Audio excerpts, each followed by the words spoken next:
मद्यधुंद car चालकाने दारूच्या नशेत बेदरकारपणे गाडी चालवत अनेक वाहनांना धडक दिल्याची घटना गुरुवारी रात्री अंबरनाथच्या हरिओम पार्क परिसरात घडली।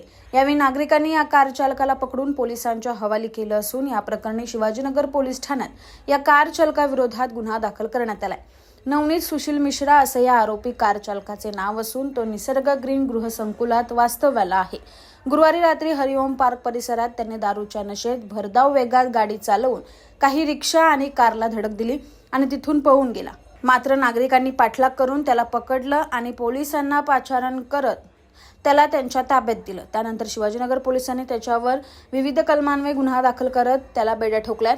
पोलीस ठाण्यात आल्यानंतरही हा चालक दारूच्या नशेत असल्याचं प्रत्यक्षदर्शींनी सांगितलं।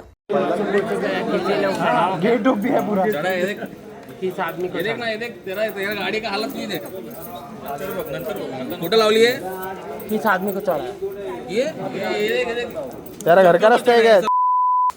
एक 10-10:30च्या सुमारास चंद्रसुमन हॉल परिसरामध्ये हरिओम पार्कच्या इथे पुढे जे ईश्वर एन्क्लेव श्री गणेश अपार्टमेंट ते रिदम सोसायटी अशा रस्त्यावर एक मद्यधुंद माणूस गाडी चालवत सगळ्या गाड्यांना रस्त्यात ठोकत पूर्ण रस्त्यावर गेलेला आहे आणि त्याच्याने बऱ्याच वाहनांचं आमच्या येथील बरेच सोसायटीतल्या वाहनांचं नुकसान झालेलं आहे आणि काही लेडीज माणसं गाडीखाली येता वाचलेली आहेत। ज्यांच्या गाड्यांचं नुकसान झालेलं आहे त्यांची नुकसान भरपाई मिळायला हवी हीच आमची मागणी आहे आणि अशा प्रकारे कोणी मद्यप्राशन करून गाडी चालवत असेल तर त्याला रात्री आपण मग घराबाहेर निघावं नाही का?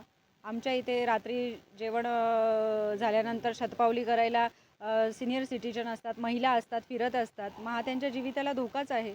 मग आम्ही सुरक्षित कसे? Bureau report AB fast news Ambernath.